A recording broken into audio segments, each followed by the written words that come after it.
خوف کا لفظی مطلب ہوتا ہے گھبرانا، ڈرنا، اور اصطلاحی معنوں میں کسی ظنی یا یقینی علامت کی وجہ سے کسی ناپسندیدہ چیز کے واقع ہونے کی توقع رکھنا، کہ کوئی ناپسندیدہ چیز نہ پیش آ جائے، اور اس کی ضد امن ہے، اور اس کو دنیاوی اور اخروی دونوں کاموں میں استعمال کیا جاتا ہے۔ جرجانی کہتے ہیں خوف سے مراد کسی ناپسندیدہ چیز کے واقع ہونے کی توقع رکھنا ہے۔ ایک اور قول ہے خوف والی چیز کو یاد کرنے سے دل کا بے چین ہو جانا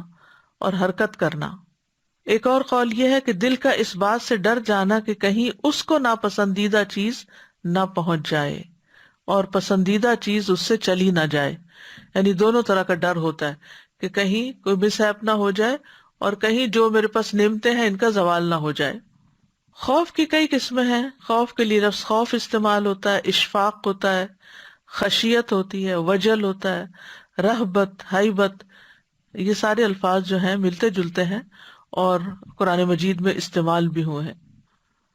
تو خوف سے مراد یہاں دل کا بے قرار ہونا اور حرام کا ارتکاب کرنا یا واجب چھوڑ دینے کے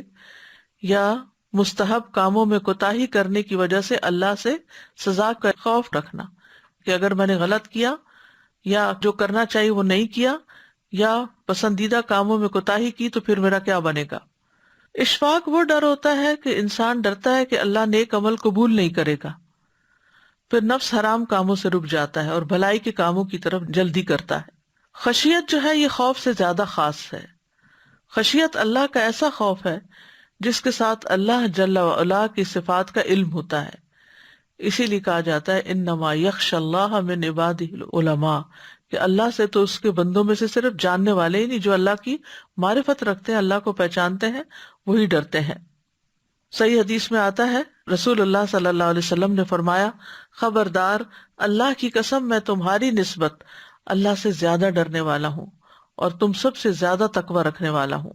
وجل کہتے ہیں دل کی کپاہٹ کو،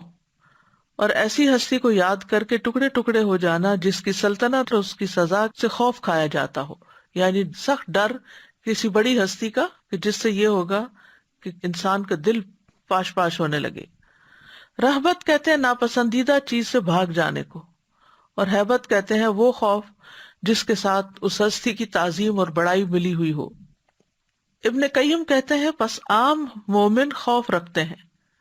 اور علماء اور اللہ کی معرفت رکھنے والے خشیت رکھتے ہیں، اور اللہ سے محبت کرنے والے ہیبت رکھتے ہیں، اور اللہ کے مقربین اللہ کی تعظیم کرتے ہیں۔ عام لوگ ڈرتے ہیں، علماء معرفت رکھنے والی خشیت رکھتے ہیں، اور اللہ سے محبت کرنے والے ہیبت کا شکار ہوتے ہیں، یعنی اللہ تعالیٰ کی تعظیم بھی ہوتی ہے لیکن ہیبت، اور اللہ کے جو مقربین ہوتے ہیں وہ ڈر کے ساتھ ان کے اندر اللہ کی عظمت کا احساس ہوتا ہے۔ اور جتنا انسان کے دل میں اللہ کی معرفت کا علم ہوتا ہے اتنا ہی اس کے دل میں اللہ کا خوف اور خشیت ہوتی ہے۔